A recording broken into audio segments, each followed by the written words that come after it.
So as I have said, we are back with the rest of the leaks. The full leaks have come out, and it seems like this chapter, it is fire, it is peak, because everything I'm seeing is just peak on top of peak on top of peak.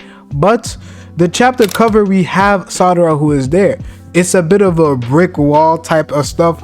I thought it was fan made at the beginning because we already seen a bit of this design. Usually Ikimoto switches up the design a bit in the covers, but it's still cool. It's not my favorite cover, but this is still a top tier cover in my personal opinion. But the title of this chapter is Tree, which is very interesting. It is the second chapter of the new series, and we're going to be breaking down everything that we know right now.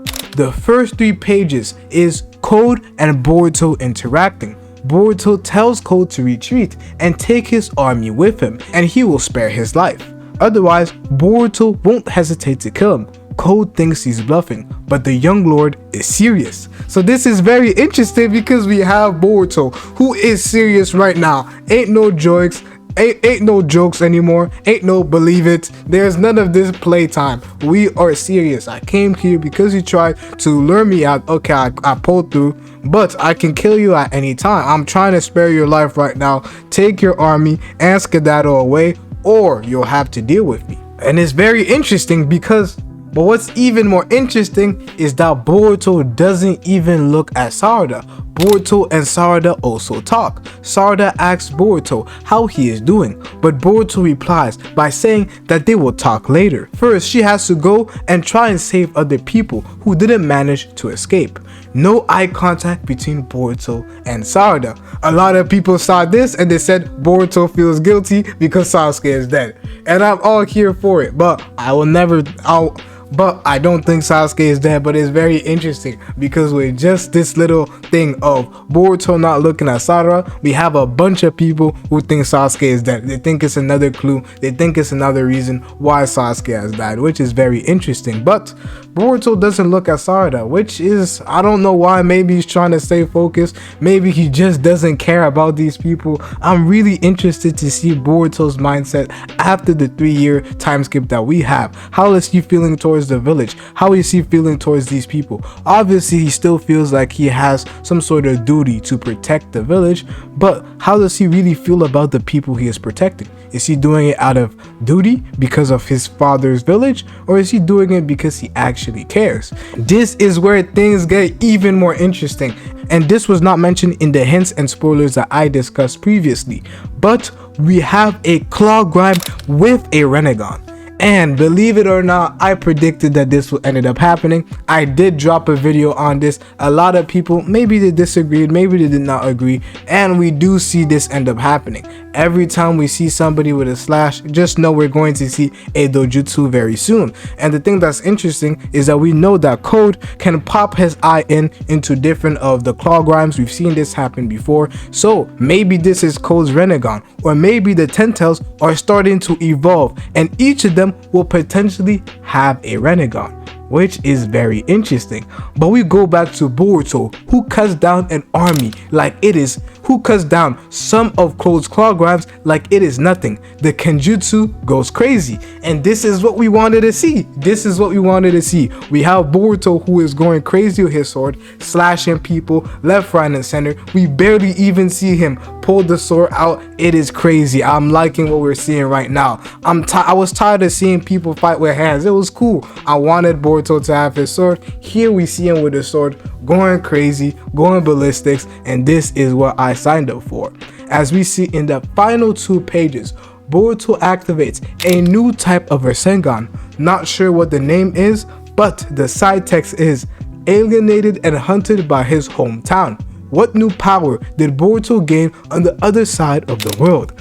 This is interesting, and this chapter, it seems like it's going to be another peak chapter that we're going to be getting right here. We're going to learn in the next chapter what is the new abilities that Boruto is going to get, because it seems like Code doesn't want to leave. It seems like Code doesn't want to leave. He's going to continue fighting Boruto, so they're going to fight in the village because Boruto has to remain in the village, or maybe Boruto doesn't. I was thinking about this right now, since other people like Kawaki and the others, they're dealing with the claw grimes. Maybe Boruto will just put Code in a different dimension, they ham it out over there, something happens, or if Code can just come back here at any time because he does have time and space ninjutsu, they will fight in the village and wreak havoc. But it is very interesting. But don't think the leaks are finished. The leaks are not finished. We have just begun.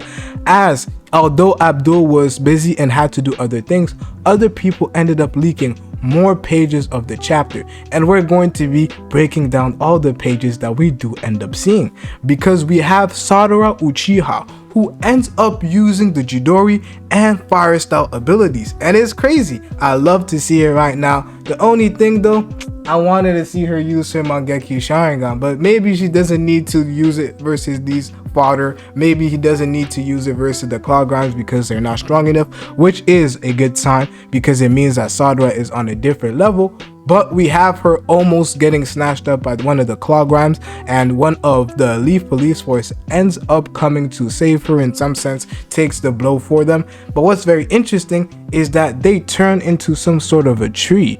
They turn into some sort of a tree after they're bitten by the Claw Grimes, which is very interesting. I haven't seen that before. I don't know exactly why it's the case. It is kind of similar though to the different things we saw in the Naruto series, where we had the Zetsus who were turning into clone, where we had the white Zetsus who were turning into trees after Naruto defeated them. So maybe it's something similar here. When the full chapter does release, we're going to learn a lot more. But things are very interesting in my opinion right now, as we do see Kawaki in the chapter 2, and he is participating in the chapter because we have Chocho, Inogen, Shikidai. We're seeing them more often. We're seeing them in 2 chapters back to back. A lot of people don't understand why I'm hyping up seeing them in 2 chapters back to back, because in the previous series we almost never saw them, I won't lie. It was only after Kishimoto really started writing that we started seeing them back. So to have them appear in back-to-back chapters, this is what I like to see. The only thing that's kind of hard though is that we don't have Mitsuki who pops in. Mitsuki is not in this chapter. Sumire is not in this chapter either. And Sasuke, my boy Sasuke, is not in the chapter either, which is very interesting for all of the people who think that Sasuke has died. I am not in that camp. I think Sasuke is alive. They can't do Sasuke like that. They can't off-screen Sasuke. It's impossible. He is too loved. Everybody loves Sasuke, so they can't do this to my boy.